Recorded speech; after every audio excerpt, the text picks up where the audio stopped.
Gente, boa tarde. Primeira coisa, quero pedir desculpa para vocês se tocar a notificação desse celular de alguma forma aí. Eu não sei o que eu fiz, se aumentei o volume ou alguma coisa, mas eu achei muito importante trocar essa ideia agora. Eu acho assim que quando a gente resolve fazer, tem que fazer na hora, Quando alguma coisa mobiliza, mexe com a cabeça da gente, acho que tem que gravar o vídeo na hora. Eu sou assim. Não tem nada a ver com confusão, nem com treta esse vídeo. Eu tô voltando agora, pessoal, de uma reunião de pais, de uma das escolas que eu trabalho, tá?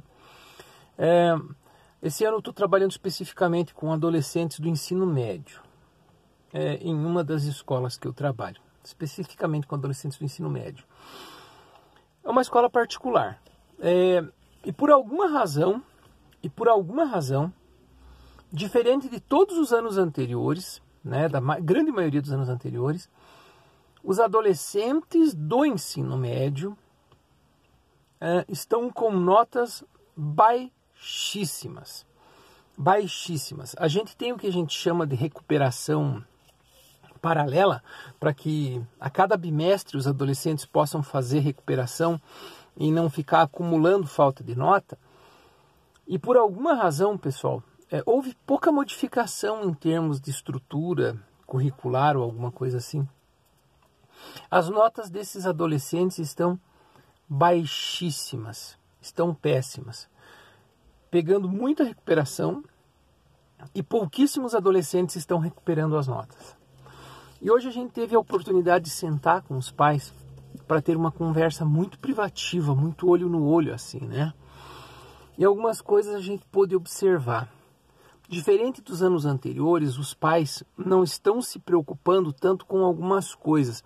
Eu gostaria até de fazer uma edição bacana aqui nesse vídeo para você conversar com os teus filhos, para você conversar com os teus netos, com os pais que têm filhos nessa faixa etária de ensino médio. Os pais em geral, diferente dos anos anteriores, não estão se preocupando com as horas de sono dos seus filhos. Depois do advento do celular, do tablet, das smart TVs e dessas coisas todas tecnológicas, parece que a gente meio que permitiu que o celular tomasse conta dos nossos filhos, né? Que a tecnologia tomasse conta. Crianças e adolescentes já têm os celulares em mãos ali desde muito cedo, tá? Então é muito complicado, a gente não tem como filtrar absolutamente tudo que eles veem. Existem muitos aplicativos insidiosos. Então muitas vezes o pai e a mãe acreditam que a criança já está dormindo, mas a criança continua o bate-papo em algum aplicativo alternativo, diferente do WhatsApp, diferente do Telegram, diferente do Messenger, né? A gente não tem como ter acesso às relações que eles estabelecem. Número 1, dificuldade de controle em relação às horas de sono. Número 2, dificuldade de acesso a todas as redes sociais que eles frequentam. É importante a gente entender que qualquer coisa gera rede social. Se ele é fã de um jogo de Xbox, por exemplo, existe uma rede social própria. Se ele é fã de anime, existem redes sociais próprias. Se ele usa Tinder ou coisas afins, existem redes sociais próprias. Então, muitas vezes, por mais que que os pais se proponham, né, que nós, enquanto pais, nos proponhamos a fiscalizar, a gente muitas vezes não consegue. Existem aplicativos, inclusive, que podem ser ocultados no celular.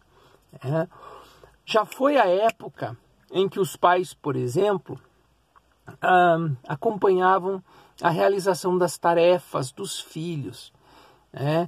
Quando eu falo em acompanhar tarefas dos filhos, número 3, acompanhar tarefa dos filhos, eu estou falando em fiscalizar filhos adolescentes de fato.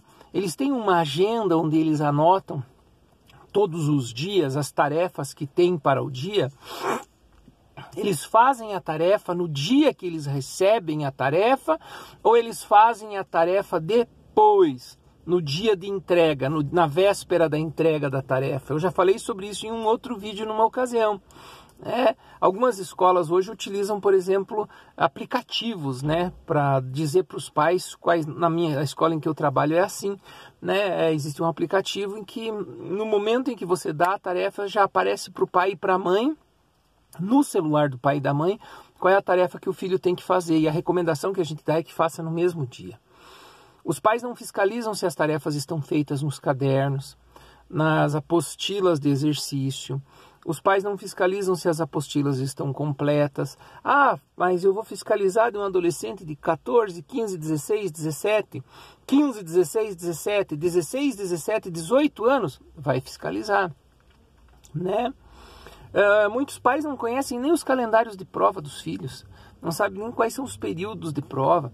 Né? A gente acaba acreditando um pouquinho, e é muito confortável para a gente, né? A gente acredita que o adolescente já está crescidinho, já está de boas, já está tranquilão, já consegue se cuidar sozinho, e não é muito por aí não, né? Então, pessoal, por que eu insisto em falar isso, gente? Eu já tinha dito em outro vídeo sobre isso, porque hoje em dia é muito diferente da nossa época. Para o sujeito entrar numa boa faculdade, não é mais como era antigamente, simplesmente vai lá, faz o vestibular. Existem outras opções. Aqui no estado do Paraná, algumas universidades oferecem provas anuais durante todo o ensino médio. O sujeito entra para o ensino médio e ele pode optar por realizar determinadas provas anuais. Faz uma prova no primeiro ano, uma prova no segundo, uma prova no terceiro. Se ao final dos 3 anos ele tem uma boa média, ele entra numa boa faculdade pública gratuitamente. Eu tive a alegria de saber que uma menina aqui da minha região acabou entrando numa faculdade de medicina, na primeira turma de medicina de uma faculdade pública que recém abriu a pouca distância daqui. Uma das provas se chama PAC, eu não sei qual é o significado, e a outra se chama PSS, em outra universidade próxima também, né?